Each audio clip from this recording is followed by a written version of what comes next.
വിഷ്ണുശാലിനിയുടെ latest എപ്പിസോഡിൽ ചന്ദ്രബോസ് അങ്ങ് പോയ ശേഷം കോൺസ്റ്റബിൾ പറയുന്നുണ്ട്, എന്തായാലും ബോസ് സാറിൻ്റെ സ്വഭാവം മാറിയത് നിനക്ക് കൊള്ളാം എന്ന് പറയുമ്പോൾ ആര് മാറിയാലും ഞാൻ മാറുന്നില്ലല്ലോ, എൻ്റെ രീതികളും മാറാൻ പോകുന്നില്ല എന്ന് പറയുകയാണ്. തുടർന്ന് ആ കോൺസ്റ്റബിൾ വീണ്ടും പറയുന്നുണ്ട്, എന്തായാലും നിൻ്റെ ഭക്ഷണ കാര്യത്തിൽ തീരുമാനമായല്ലോ, അതുകൊണ്ട് നീ എന്തായാലും രക്ഷപ്പെട്ടു. പിന്നെ നീ നേരത്തെ മിണ്ടാതിരുന്നത് നന്നായി. തണ്ടലിൻ്റെ ബലം കാണിച്ചാൽ സാറ് ആള് വീണ്ടും സ്വഭാവം മാറുമെന്ന് പറയുമ്പോൾ തണ്ടലിൻ്റെ ബലം അങ്ങോട്ട് ഞാൻ കാണിച്ച് തുടങ്ങിയിട്ടില്ലല്ലോ സാറേ. കാണിച്ച് തുടങ്ങിക്കഴിഞ്ഞാൽ നിങ്ങളുടെ ആ പോയ സാറുണ്ടല്ലോ, കാലനല്ല കാലനെ കാത്തിരിക്കുന്നവനാവും എന്നിങ്ങനെ വിഷ്ണു പറയുമ്പോൾ ആ കോൺസ്റ്റബിൾ ഇങ്ങനെ വിഷ്ണുവിൻ്റെ ആ ദേഷ്യവും വാശിയൊക്കെ ശ്രദ്ധിച്ചിങ്ങനെ ആ ഒരു പേടിയോടുകൂടി നിൽക്കുന്നുണ്ട്. തുടർന്ന് കുടുംബശ്രീ വീട്ടിലേക്ക് കുറുപ്പ് സാർ എത്തുന്നുണ്ട്. അന്നേരം ഓട്ടോയിൽ കുറുപ്പ് സാർ വന്നിറങ്ങുമ്പോൾ വിശേഷങ്ങളൊക്കെ ചോദിക്കുന്നുണ്ട്. അന്നേരം ഗോപാലകൃഷ്ണൻ്റെ കാര്യം ചോദിക്കുമ്പോൾ ആരെയോ കാണാനുണ്ടെന്നും പറഞ്ഞ് പോയിരിക്കുകയാണ്. കുറച്ച് കാശ് കയ്യിലുണ്ടെങ്കിൽ നാട് ചുറ്റാൻ ഇറങ്ങും, ആരെ കാണാനാണെന്നും അറിയില്ല എന്നൊക്കെ പറഞ്ഞ് വിശേഷങ്ങളൊക്കെ പറയുന്നുണ്ട്. അതിനുശേഷം വിഷ്ണുവിൻ്റെ കേസിൻ്റെ കാര്യം എന്തായി എന്ന് ചോദിക്കുന്നുണ്ട്. അന്നേരം മരിച്ചത് കാർത്തികയല്ല, കിട്ടിയത് കാർത്തികയുടെ ബോഡിയല്ല എന്ന് കോടതിയെ തെളിയിപ്പിക്കാനും കഴിയണം. പിന്നെ കാർത്തിക ജീവിച്ചിരിപ്പുണ്ട് എന്നതിന് തെളിവും കൊണ്ടുവരണം, എങ്കിൽ വിജയിച്ചു എന്നാണ് അർജുൻ പറയുന്നതെന്നൊക്കെ ശാരദാമ്മ പറയുന്നുണ്ട്. തുടർന്ന് ശാലിനിയുടെ കാര്യമൊക്കെ ചോദിക്കുമ്പോൾ എൻ്റെ കുഞ്ഞ് അതിന് വേണ്ടി നെട്ടോട്ട് ഓടുകയാണ്, അതിൻ്റെ കോലം തന്നെ കണ്ടാലും നെഞ്ചു പൊട്ടും എന്നൊക്കെ പറയുന്നുണ്ട്. ഈ ഒരു കാര്യത്തിനായിട്ട് അവൾ മാത്രമല്ലേ ഓടി നടക്കാനുള്ളൂ. ചെറുപ്പകാലത്തിലാണ് സാധാരണ പെൺകുട്ടികൾക്ക് നല്ല കാര്യം അച്ഛൻ്റെയും അമ്മയുടെയും ഒക്കെ സംരക്ഷണയിൽ കഴിയുന്നത്. പക്ഷെ അതും ഇങ്ങനെയായിപ്പോയി. കല്യാണം കഴിഞ്ഞ ശേഷമോ അതിനൊരു നല്ല ഗതി വന്നോ അതും ഇല്ല എന്നും പറഞ്ഞിട്ട് ശാലിനിയുടെ അവസ്ഥയൊക്കെ ഓർത്ത് ശാരദാമ്മ വിഷമത്തിൽ കുറുപ്പ് സാറിനോട് സംസാരിക്കുന്നുണ്ട്. അന്നേരം നമ്മളെ സമാധാനപ്പെടുത്താനെങ്കിലും ശാലിനിയുടെ മുഖത്തൊരു പുഞ്ചിരി അവൾ വരുത്തുകയാണെങ്കിൽ അത് തന്നെ വലിയ സന്തോഷമാണ് എന്നൊക്കെ അങ്ങനെ വിശേഷങ്ങളൊക്കെ ഇവർ പറഞ്ഞുകൊണ്ടിരിക്കുമ്പോൾ പിന്നെ സ്റ്റേഷനിൽ നിന്നും നഹാസ് ഈ ശാരദാമ്മയുടെ ഫോണിലേക്ക് വിളിക്കുകയാണ്. അന്നേരം ശാലിനി മാഡം ആണോ എന്ന് ചോദിക്കുമ്പോൾ അല്ല, അവളുടെ അമ്മയാണെന്ന് പറയുന്നുണ്ട്. അന്നേരം സ്റ്റേഷനിൽ നിന്നാണ് എസ് ഐ നഹാസ് ആണെന്ന് പറയുമ്പോൾ മോൾ ഇവിടെ ഇല്ല, എന്തെങ്കിലും കാര്യം പറയാനാണെങ്കിൽ നമ്പർ തരട്ടെ എന്ന് ശാരദാമ്മ ചോദിക്കുന്നുണ്ട്. അന്നേരം പറയുന്നുണ്ട്, അല്ല, ഞാൻ വിഷ്ണുവിനെ സംബന്ധിച്ചൊരു കാര്യം പറയാനാണ് വിളിച്ചത്. വിഷ്ണു ഇവിടെ നിന്ന് നമ്മൾ കൊടുക്കുന്ന ഭക്ഷണമൊന്നും കഴിക്കുന്നില്ല, അപ്പോൾ അവിടെ നിന്ന് എന്തെങ്കിലും ഉണ്ടാക്കി കൊണ്ടുവന്നാൽ കഴിക്കുകയാണെങ്കിൽ കഴിച്ചോട്ടെ എന്ന് പറഞ്ഞിട്ടാണ്. ഇവിടെ അങ്ങനെ പ്രത്യേക പരിഗണനയൊന്നും കൊടുക്കാറില്ല, പക്ഷേ കളക്ടറുടെ ഹസ്ബൻഡ് ആയതുകൊണ്ടാണ് ഇങ്ങനെ വിളിച്ച് പറയുന്നത്.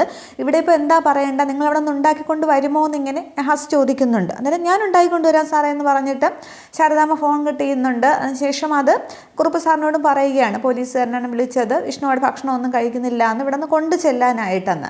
അന്നേരം ഇതറിയുമ്പോൾ ഇനി സത്യഭാമ പടയൊരുക്കുന്നിടത്ത് ഇങ്ങോട്ടത്തേക്ക് വരുമോ, ഒരു ചായക്കടക്കാരിയുടെ ഭക്ഷണം മോൻ കഴിച്ചു എന്നും പറഞ്ഞ് അവരിനി ബഹളം ഉണ്ടാക്കുമെന്ന് ചോദിക്കുകയാണ്. അന്നേരം അങ്ങനെയൊന്നും സംഭവിക്കില്ല എന്ന് പറയുന്നുണ്ട്.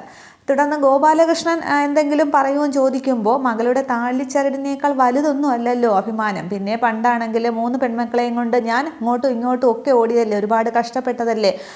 പിന്നീട് ആ ഒരു അവസ്ഥയൊന്നും വിഷ്ണു ശാലിനിയോട് കാണിച്ചിട്ടില്ല, അവൻ്റെ അമ്മയും കാണിച്ചിട്ടില്ല. ആരെന്തൊക്കെ പറഞ്ഞാലും വിഷ്ണുവിന് ഇഷ്ടമുള്ള ഭക്ഷണം ഞാൻ ഉണ്ടാക്കി കൊടുക്കുക തന്നെ ചെയ്യും എന്ന് പറയുന്നുണ്ട്. തുടർന്ന് കുടുംബശ്രീ ഹോട്ടലിൽ നിൽക്കുന്ന ശാന്തയെ അങ്ങോട്ടത്തേക്ക് ശാരദാമ്മ വിളിക്കുമ്പോൾ ഊണ് കാലമായോ എന്ന് ചോദിക്കുന്നുണ്ട്. അന്നേരം എല്ലാം ഇപ്പോൾ ആവുമെന്ന് പറയുമ്പോൾ നീ ആ ക്യാബേജ് കൂടി എടുത്ത് തോരൻ വയ്ക്കുക, ഞാൻ ഇവിടെ എല്ലാം ഒന്നാക്കട്ടെ, എന്നിട്ട് എല്ലാം റെഡിയാക്കുമെന്ന് പറഞ്ഞ് ശാന്തയെ പറഞ്ഞു വിടുന്നുണ്ട്. തുടർന്ന് അപ്പോൾ പിന്നെ കുറുപ്പ് സാർ എണീക്കുന്നുണ്ട്. അപ്പോൾ മരുമകന് ഇഷ്ടമുള്ള ഭക്ഷണം ഉണ്ടാക്കി കൊടുക്കാൻ തന്നെയാണ് തീരുമാനമല്ലേ, നടക്കട്ടെ, ഞാൻ ഇറങ്ങുകയാണെന്ന് പറഞ്ഞിട്ട് കുറുപ്പ് സാർ അങ്ങോട്ട് ഇറങ്ങുന്നുണ്ട്. അതിനുശേഷമാണെങ്കിൽ ശാരദ മനസ്സിൽ വിചാരിക്കുന്നുണ്ട്, വിഷ്ണുവിന് ഇഷ്ടപ്പെട്ട എന്തെങ്കിലും കറികൾ കൂടി ഉണ്ടാക്കണമെന്നും പറഞ്ഞ് അകത്തേക്ക് പോവുകയാണ്. തുടർന്ന് ശാരദാമ്മയാണെങ്കിൽ ഭക്ഷണം ഉണ്ടാക്കിക്കൊണ്ട് പിന്നെ സ്റ്റേഷനിലേക്ക് വരുന്നുണ്ട്. അന്നേരം വെളിയിലെ കോൺസ്റ്റബിളിനോട് പറയുന്നുണ്ട്, വിഷ്ണുവിനെ ഒന്ന് കാണണമെന്ന് പറയുമ്പോൾ ആരാ എന്താണെന്നൊക്കെ ചോദിക്കുന്നുണ്ട്. അന്നേരം നിങ്ങൾക്ക് ഇഷ്ടമുള്ളപ്പോൾ ഒന്ന് കാണാൻ, ഇത് പാർക്കൊന്നും അല്ലല്ലോ എന്ന് പറയുകയാണ്. അന്നേരം എന്താടോ എന്നും പറഞ്ഞ് അവിടേക്ക് ചന്ദ്രബോസ് വരുന്നുണ്ട്. അന്നേരം വിഷ്ണുവിനെ ഒന്ന് കാണാൻ എന്നിങ്ങനെ ശാരദാമ്മ പറയുമ്പോൾ അല്ല, ഇതാര് ശാരദാമ്മയോ, കളക്ടർ മാഡത്തിൻ്റെ അമ്മയല്ലേ, എടോ താനും വല്ല അനാവശ്യവും പറഞ്ഞു എന്ന് ചോദിക്കുകയാണ്. അന്നേരം ഞാനൊന്നും പറഞ്ഞില്ല എന്ന് കോൺസ്റ്റബിൾ പറയുന്നുണ്ട്. അന്നേരം ശാരദാമ്മയ്ക്ക് അതൊരു പരിഹസിക്കൽ പോലെ തന്നെയാണ് തോന്നുന്നത്. അന്നേരം എന്താണെന്ന് ചോദിക്കുമ്പോൾ ഞാൻ വിഷ്ണുവിന് ഭക്ഷണം കൊണ്ട് വന്നതാണെന്ന് പറയുന്നുണ്ട്. അന്നേരം പറയുകയാണ്, അതൊന്നും ഇവിടെ നടപ്പില്ലല്ലോ, അത് റൂളിനെതിരാണ്, ഭക്ഷണം പുറത്തു നിന്ന് വാങ്ങിച്ചു കൊടുക്കുകയാണ് ചെയ്യുന്നത്, അല്ല നിങ്ങൾക്കൊന്നും കൊണ്ടുവന്ന് കൊടുക്കാൻ പറ്റില്ല എന്ന് പറയുന്നുണ്ട്. അന്നേരം അവിടേക്ക് വേറൊരു കോൺസ്റ്റബിൾ വന്ന് പറയുന്നുണ്ട്, ഇവിടെ നിന്ന് വിളിച്ചു പറഞ്ഞിരുന്നു എന്ന് ശാരദാമ്മ പറയുമ്പോൾ വേറൊരു കോൺസ്റ്റബിൾ അവിടേക്ക് വന്ന് പറയുന്നുണ്ട്, എസ് ഐ സാർ വിളിച്ച് പറഞ്ഞതാണ്, സാർ അന്നേരം സമ്മതിച്ചാണല്ലോ എന്നിങ്ങനെ ചോദിക്കുന്നുണ്ട്. അന്നേരം ഒന്നുകൂടി ചിരിച്ചൊക്കെയാണ് ചന്ദ്രബോസ് സംസാരിക്കുന്നത്. എങ്കിൽ പിന്നെ കൊടുത്തോളൂ, നിങ്ങൾ കൊണ്ടുവന്നിട്ട് ഞാൻ കൊടുക്കാൻ സമ്മതിച്ചില്ല കഴിച്ചില്ല എന്ന് വേണ്ട, ഇനിയിപ്പോൾ കളക്ടർ മാഡത്തിൻ്റെ അമ്മയല്ലേ കൊണ്ടുവന്നത്, ഭക്ഷണം കൊണ്ടുവന്നിട്ട് കഴിച്ചില്ല എന്ന് വേണ്ട, പിന്നെ നിങ്ങൾക്ക് നേരിട്ട് കൊടുക്കാനായിട്ട് പറ്റില്ല, അയാളുടെ കയ്യിലോട്ട് കൊടുത്തേരെ, സമയമാകുമ്പോൾ അയാളുടെ അടുത്ത് കൊടുക്കുമെന്ന് പറയുന്നുണ്ട്. തുടർന്ന് കോൺസ്റ്റബിളിൻ്റെ കയ്യിലേക്ക് ശാരദാമ്മ ഭക്ഷണം കൊടുക്കുന്നുണ്ട്. അന്നേരം അതവിടെ കൊണ്ടുവച്ചേരെ, സമയമാകുമ്പോൾ കൊടുത്താൽ മതി എന്ന് ചന്ദ്രബോസ് പറയുമ്പോൾ അയാൾ ഭക്ഷണവുമായിട്ട് അങ്ങ് അകത്തേക്ക് കയറി പോകുന്നുണ്ട്. അന്നേരം എന്ന് ശരി പൊയ്ക്കോ എന്ന് പറയുകയാണ് ശാരദാമ്മയോട്. അന്നേരം ശാരദാമ്മ ചോദിക്കുന്നുണ്ട്, സാറേ ഞാനൊന്ന് വിഷ്ണുവിനെ കണ്ടോട്ടെ. അന്നേരം അതൊന്നും പറ്റില്ല, അതൊന്നും അനുവദിച്ചു തരാൻ പറ്റില്ല എന്ന് പറയുകയാണ്. അന്നേരം ഒന്ന് കണ്ടാൽ മാത്രം മതി, വേറൊന്നും വേണ്ട എന്ന് പറയുമ്പോൾ എങ്കിൽ പിന്നെ കണ്ടോളൂ, കളക്ടറുടെ അമ്മ എന്നുള്ളൊരു പരിഗണന വെച്ച് അനുവദിക്കാവുന്നതേ ഉള്ളൂ എന്ന് പറയുമ്പോൾ എങ്കിൽ വലിയ ഉപകാരം എന്ന് പറഞ്ഞ് ശാരദാമ്മ ഇങ്ങനെ തൊഴുകയൊക്കെ ചെയ്യുന്നുണ്ട്. അന്നേരം പോയി കണ്ടോ എന്ന് പറഞ്ഞിട്ട് ആദ്യം കണ്ട കോൺസ്റ്റബിളിനോട് കൊണ്ടുപോയി കാണിച്ചു കൊടുക്കണമെന്ന് ശാരദാമ്മയെ വിഷ്ണുവിനെ കാണിച്ചു കൊടുക്കാനായിട്ട് പറഞ്ഞിട്ട് ചന്ദ്രബോസ് അങ്ങ് എന്തോ ചിന്തിച്ച് അവിടെ ഇങ്ങനെ നിൽക്കുകയാണ്. തുടർന്ന് ശാരദാമ്മയാണെങ്കിൽ ആ ലോക്കപ്പിൽ ആ ഫ്രണ്ടിലേക്ക് വരുമ്പോൾ വിഷ്ണു ഇങ്ങനെ തറയിൽ ഇങ്ങനെ ആകെ വിഷമിച്ചിരിക്കുന്ന കാണുകയാണ്. അന്നേരം മോനെ വിഷ്ണു എന്ന് ഇങ്ങനെ ശാരദാമ്മ വിളിക്കുമ്പോൾ വിഷ്ണു ആകെ വിഷമത്തോടു കൂടി അങ്ങോട്ട് എണീക്കുകയാണ്. വിഷ്ണുവിൻ്റെ അവസ്ഥ കണ്ടിട്ട് ശാരദാമ്മയ്ക്ക് അങ്ങ് ഒരുപാട് സങ്കടം വരുന്നുണ്ട്. അന്നേരം സങ്കടപ്പെടരുത് എന്ന് പറയാനും സാധിക്കില്ല, സുഖമാണോ എന്നുള്ള ചോദ്യത്തിനും പ്രസക്തിയില്ല. പക്ഷേ എനിക്കങ്ങ് ഒരുപാട് വിഷമം വരികയാണ്, മോൻ്റെ ഈ അവസ്ഥയും മോൻ്റെ ആ ഇരിപ്പും എല്ലാം നഷ്ടപ്പെട്ടുകൊണ്ടുള്ള ഈ നിൽപ്പും കാണുമ്പോൾ. പിന്നെ എൻ്റെ ശാലിനി മോൾ ഇതെങ്ങനെ സഹിക്കും, നെഞ്ചു പിടയുന്നുണ്ടാവും അവൾക്ക് എന്നിങ്ങനെ പറഞ്ഞ് ശാരദാമ്മ സങ്കടപ്പെടുകയാണ്. അന്നേരം പറയുന്നുണ്ട്, അവൾ എന്നെ രക്ഷിക്കാൻ വേണ്ടിയിട്ട് നെട്ടോട്ടം ഓടുകയാണ്, ഊണും ഉറക്കവും ഇല്ലാതെ, അവളുടെ ജോലി കാര്യത്തിൽ പോലും ശ്രദ്ധിക്കുന്നില്ല എന്നിങ്ങനെ വിഷ്ണു സങ്കടത്തോട് പറയുമ്പോൾ ഓടട്ടെ, അവളെ കൊണ്ട് ചെയ്യാവുന്നതെല്ലാം അങ്ങോട്ട് ചെയ്യട്ടെ, എന്നാലും ഈ കേസും കൂട്ടവും ഒക്കെ അങ്ങോട്ട് തീരട്ടെ, മോൻ രക്ഷപ്പെടുക തന്നെ ചെയ്യും, സത്യം എന്താണെന്ന് തെളിയിക്കണ്ടേ, അതിനു വേണ്ടിയല്ലേ അവൾ ഓടുന്നത് എന്നൊക്കെ ഇങ്ങനെ പറയുന്നുണ്ട്. തുടർന്ന് കുറേ ആശ്വാസവാക്കുകളൊക്കെ വിഷ്ണുവിനോട് ശാരദാമ്മ പറയുകയാണ്.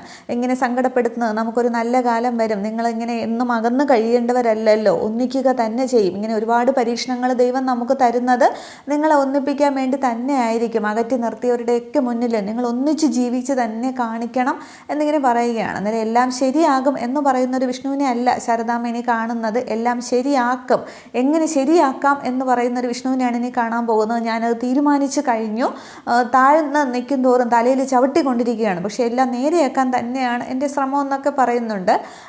തുടർന്നും ശാരദാമ്മ വിഷ്ണുവിനെ അങ്ങ് ആശ്വസിപ്പിക്കുന്ന വാക്കുകളൊക്കെ പറയുമ്പോൾ വിഷ്ണു പറയുന്നുണ്ട്, ശാരദാമ്മ വിളിക്കുന്ന കൃഷ്ണ ഭഗവാൻ പോലും നമുക്ക് പണി തന്നുകൊണ്ടിരിക്കുകയാണ്, പ്രണയത്തിൻ്റെ കാര്യത്തിൽ മൂപ്പരെ കടത്തി വെട്ടാൻ ആരുമില്ലല്ലോ. ഇപ്പോൾ ശാലിനിയും വിഷ്ണുവും തമ്മിലുള്ള പ്രണയത്തിൻ്റെ ആഴം കാണുമ്പോൾ കൃഷ്ണ ഭഗവാന് പോലും അസൂയ തോന്നിക്കാണും, അതുകൊണ്ടായിരിക്കും ഓരോ പ്രശ്നം അങ്ങോട്ട് തീർക്കും തോറും അടുത്ത ഓരോരോ പ്രശ്നങ്ങൾ ഇങ്ങോട്ട് വന്നുകൊണ്ടിരിക്കുന്നത് എന്നിങ്ങനെ പറയുന്നുണ്ട്. അന്നേരം ആശ്വസിക്കും മോനെ, നിങ്ങളെ താഴ്ത്തിക്കെട്ടിയവരുടെ മുന്നിൽ ജീവിച്ച് കാണിക്കുക തന്നെ വേണം എന്ന് ശാരദാമ്മ പറയുമ്പോൾ, മരിക്കുന്നതിന് അല്പസമയം മുന്നെങ്കിലും ഞങ്ങൾക്കൊന്ന് ഒന്നിച്ചിരിക്കാനോ ഒന്നിച്ച് ജീവിക്കാനോ ഒന്ന് കാണിച്ചു കൊടുക്കണ്ടേ ശാരദാമ്മ, അതെങ്കിലും ഒരു ആഗ്രഹമല്ലേ എന്നിങ്ങനെ പറയുമ്പോൾ വിഷ്ണുവും കരയുന്നുണ്ട്, ശാരദാമ്മ അങ്ങ് കരയുകയാണ്. തുടർന്ന് ഞാൻ പോയിട്ട് വരാം, പോട്ടെ മോനെ, ഇനി നിന്നാലും ഞാനും കരയും നീയും കരയും, ദൈവത്തോട് പ്രാർത്ഥിക്കുക, ശത്രുക്കളുടെ ശക്തി കുറച്ചു കൊടുക്കാനും നമ്മൾക്കത് തരണം ചെയ്യാനുള്ള ശക്തി കൂട്ടിത്തരാനും വേണ്ടി പ്രാർത്ഥിക്കുക, ദൈവം ഒരു വഴി കാട്ടി തരിക തന്നെ ചെയ്യും എന്ന് പറഞ്ഞിട്ട് ഞാൻ ഭക്ഷണം കൊണ്ടുവന്ന് കൊടുത്തിട്ടുണ്ട്, മോൻ ഇഷ്ടപ്പെട്ട കറികളൊക്കെ ഉണ്ടാക്കിയിട്ടുണ്ട്, അത് കഴിക്കണം കേട്ടോ എന്നിങ്ങനെ പറയുമ്പോൾ വിഷ്ണു ഒന്നും മിണ്ടുന്നില്ല. തുടർന്ന് ആ കമ്പിയിൽ പിടിച്ച് നിൽക്കുന്ന വിഷ്ണുവിൻ്റെ കയ്യിലേക്ക് പിടിച്ച് ശാരദാമ്മ ഇങ്ങനെ ആശ്വസിപ്പിക്കുന്നുണ്ട്. രണ്ടുപേർക്കും സങ്കടമൊക്കെ വരുന്നുണ്ട്, കരയൊക്കെ ചെയ്യുന്നുണ്ട്. തുടർന്നാണ് അവിടത്തേക്ക് ചന്ദ്രബോസ് വരുന്നുണ്ട്. അല്ല ഇതെന്താണ് സിനിമാ കഥ പറയുകയാണ്, 2.5 മണിക്കൂറുള്ള കഥ പോലെ ഉണ്ടല്ലോ, കണ്ണീർ കഥയാണെന്ന് തോന്നുന്നു എന്നൊക്കെ പറഞ്ഞ് ചിരിച്ചുകൊണ്ട് ചന്ദ്രബോസ് വരികയാണ്. അകത്ത് കിടക്കുന്നത് കളക്ടറുടെ ചങ്കം, പുറത്ത് നിൽക്കുന്നത് കളക്ടറുടെ അമ്മയും കൂടിയാകുമ്പോൾ 3-3.5 മണിക്കൂർ പറയാനുള്ള കഥ കാണുമല്ലോ, 1 മണിക്കൂർ കൂടി നിന്നങ്ങോട്ട് പറയടാന്ന് പറഞ്ഞിട്ട് വിഷ്ണുവിനെയും കളിയാക്കുന്നുണ്ട്. അന്നേരം ശാരദാമ്മ ഇങ്ങനെ പേടിച്ച് നിൽക്കുകയാണ്. അന്നേരം വിഷ്ണു ഇങ്ങനെ ആകെ ദേഷ്യത്തിൽ തന്നെ നിൽക്കുന്നുണ്ട്. തുടർന്ന് പറയുകയാണ്, അതിനിടയിലേക്ക് വില്ലൻ പരിവേഷത്തിൽ വന്ന ഞാൻ വന്നത് നിങ്ങൾക്ക് ബുദ്ധിമുട്ടായോ എന്ന് ചോദിക്കുകയാണ്. അല്ലെങ്കിലും എല്ലാ കഥയിലുമൊക്കെ ഈ പോലീസുകാർ വില്ലനാണല്ലോ, വെറുതെ പട്ടിയെ പോലെ കിടന്ന് അടി വാങ്ങിക്കൂട്ടുക തന്നെ ചെയ്യും. പക്ഷേ ഇവിടെ കഥയാണെങ്കിൽ നേരെ മറിച്ചാണ്, ഇവിടെ വില്ലൻ പോലീസ് അടി മേടിക്കില്ല, കൊടുക്കുക തന്നെ ചെയ്യും, നല്ല വൃത്തിയായിട്ട് തിരിച്ചു കൊടുക്കും എന്നിങ്ങനെ പറയുകയാണ്. അന്നേരം ശാരദാമ്മ ഇങ്ങനെ നിൽക്കുമ്പോൾ വിഷ്ണു ഇങ്ങനെ നോക്കിക്കൊണ്ട് തന്നെ നിൽക്കുകയാണ്. തുടർന്ന് ശാരദാമ്മ പൊയ്ക്കോ എന്നിങ്ങനെ വിഷ്ണു പറയുന്നുണ്ട്. തുടർന്ന് അല്ല പിന്നെ കളക്ടറുടെ അമ്മയായതുകൊണ്ടാണ് ഇനി പോലീസ് പിന്നെ മനസാക്ഷി ഇല്ലാത്തവനെന്ന് കരുതണ്ടെന്ന് കരുതിയിട്ടാണ് ഈ ഒരു കൂടിക്കാഴ്ച അനുവദിച്ച് തന്നതും, പിന്നെ ഭക്ഷണം കഴിച്ചോട്ടെ എന്ന് കരുതിയാണ് ഞാൻ വിളിച്ചു പറഞ്ഞതും, ഇനി എന്തെങ്കിലും ആവശ്യമുണ്ടെങ്കിൽ വിളിച്ചു പറയാൻ കേട്ടോ ശാരദാമ്മ എന്നിങ്ങനെ ചന്ദ്രബോസ് പറയുമ്പോൾ വിഷ്ണു വിഷ്ണു ഇങ്ങനെ ശ്രദ്ധിക്കുന്നുണ്ട്. ഭക്ഷണം കൊണ്ടുവരാൻ വിളിച്ചു പറഞ്ഞു എന്ന് പറയുമ്പോൾ വിഷ്ണുവിന് എന്തോ ഒരു സംശയമൊക്കെ തോന്നുന്നുണ്ട്. തുടർന്നും പറയുന്നുണ്ട്. തുടർന്ന് ശാരദാമ്മ ഞാൻ പോട്ടേന്ന് ചോദിക്കുമ്പോൾ വിഷ്ണുവിനോട് ഇങ്ങനെ പോട്ടേന്ന് വിഷ്ണു ഇങ്ങനെ തലയൊലിക്കിട്ട് ശാരദാമ്മ പൊയ്ക്കോ എന്ന് പറയുകയാണ്. തുടർന്ന് ശാരദാമ്മ അവിടെ നിന്ന് പോകുന്നുണ്ട്. കുടുംബശ്രീയിൽ നിന്നുള്ള ഭക്ഷണം കഴിക്കാനായിട്ട് നിനക്കും ആഗ്രഹം കാണുമല്ലോ, ഭക്ഷണം എടുത്തു വയ്ക്കാനായിട്ട് പറയട്ടെ എന്നൊക്കെ ചന്ദ്രബോസ് ഇങ്ങനെ സ്നേഹത്തോടെ ചോദിക്കുമ്പോൾ വിഷ്ണു അങ്ങ് ചിന്തിക്കുന്നുണ്ട്. തുടർന്ന് ആ കോൺസ്റ്റബിൾ ഭക്ഷണം കൊണ്ടുവരുമ്പോൾ അങ്ങോട്ട് കൊടുക്കണോ എന്ന് പറയുകയാണ്. തുടർന്ന് അയാൾ സെല്ല് തുറന്ന കവർ ശാരദാമ്മ കൊണ്ടുവന്ന ഭക്ഷണപ്പൊതി വിഷ്ണുവിൻ്റെ കയ്യിലേക്ക് കൊടുക്കുമ്പോൾ വിഷ്ണു ഇങ്ങനെ ആദ്യം കൈയും കെട്ടി നിൽക്കുന്നുണ്ട്. അന്നേരം കുടുംബശ്രീയിൽ നിന്ന് നിനക്ക് കൊണ്ടുവന്ന ശാരദാമ്മയുടെ സ്നേഹമാണ്, അങ്ങോട്ട് വാങ്ങിച്ച് കഴിക്കുക, നിറച്ച് കഴിക്കടോ, കഴിച്ചോളണം എന്നിങ്ങനെ പറയുകയാണ്. തുടർന്ന് വിഷ്ണു അത് വാങ്ങുന്നുണ്ട്. എന്നിട്ടും വിഷ്ണു ഇങ്ങനെ എന്തൊക്കെയോ ആലോചിച്ച് നിൽക്കുകയാണ്. തുടർന്ന് കോൺസ്റ്റബിൾ അങ്ങ് ഇറങ്ങിയിട്ട് സെല്ലങ്ങോട്ട് പൂട്ടുന്നുണ്ട്. തുടർന്ന് വയറ് നിറച്ച് കഴിച്ചോളണം, ഒരു വറ്റ് പോലും താഴെ കളയരുത് എന്നിങ്ങനെ പറയുകയാണ്. അപ്പോൾ ഇതിനിടയ്ക്ക് കാണിക്കുന്നുണ്ട്, ഭക്ഷണം കൊണ്ടുവന്ന് കൊടുക്കുമ്പോൾ ആരോ ഒരാൾ, ചന്ദ്രബോസ് തന്നെയാണ് കാണിക്കുന്നത്, വിഷ്ണുവിൻ്റെ ഭക്ഷണപ്പൊതി തുറന്നിട്ട് അതിലെന്തോ ഒരു വിഷപദാർത്ഥം കലർത്തുന്നത് അതിൽ കാണിക്കുകയാണ്. അന്നേരം ചന്ദ്രബോസ് വിഷ്ണുവിനെ ഇല്ലാതാക്കാൻ വേണ്ടിയിട്ട് ഭക്ഷണത്തിൽ വിഷം ചേർക്കുകയാണ് ചെയ്യുന്നത്. തുടർന്ന് ഇങ്ങനെ പറഞ്ഞിട്ട് ചന്ദ്രബോസ് അങ്ങ് പോകുമ്പോൾ വിഷ്ണു ആണെങ്കിൽ ഭക്ഷണപ്പൊതിയുമായിട്ട് തറയിലേക്ക് ഇരുന്നിട്ട് അങ്ങനെ മടിയിൽ വെച്ച് അതിങ്ങനെ തുറന്നിട്ട് അതിങ്ങനെ വാരി ഇങ്ങനെ കഴിക്കാനായിട്ട് പോകുന്നുണ്ട്. അത്രയുമാണ് എപ്പിസോഡിൽ കാണിക്കുന്നത്. അപ്പോൾ മധുശ്രീയുടെ കൊട്ടേഷൻ അനുസരിച്ച് ചെയ്യുന്നതാണ് ചന്ദ്രബോസ് അവിടെ. തുടർന്ന് റീമേക്കിലാണെങ്കിൽ ഭക്ഷണം കഴിക്കുന്ന വിഷ്ണു ആണെങ്കിൽ പിന്നീട് ഛർദ്ദിക്കുകയും ചെയ്യും, രക്തമൊക്കെ ഛർദ്ദിക്കും, ആകെ അവശനിലയിലാവുമ്പോൾ ചന്ദ്രബോസ് ഹോസ്പിറ്റലിൽ കൊണ്ടുപോകാനായിട്ട് തയ്യാറാകില്ല. പക്ഷേ അവിടെ വേറൊരു പോലീസുകാരൻ വിളിച്ച് പറയും ശാലിനിയോട്. അപ്പോൾ ഇവിടെ നഹാസ് ആയിരിക്കും വിളിച്ച് പറയുന്നത് ശാലിനിയോട്. അതനുസരിച്ച് ശാലിനി വന്ന് ഹോസ്പിറ്റലിൽ കൊണ്ടുപോവുകയൊക്കെ ചെയ്യും. അവിടെ ചന്ദ്രബോസ് പിടിക്കപ്പെടും എന്നുള്ളൊരവസ്ഥയൊക്കെ വരും. അതൊക്കെ ഇവിടെ എങ്ങനെയാണെന്നുള്ളത് അടുത്ത എപ്പിസോഡുകളിൽ കാണാം. ഇത്രയുമാണ് പുതിയ വിശേഷങ്ങൾ. വീഡിയോ കാണുന്ന ഇഷ്ടപ്പെടുന്ന എല്ലാവരും ഒന്ന് ലൈക്ക് ചെയ്ത് സപ്പോർട്ട് ചെയ്യുക. Okay, thank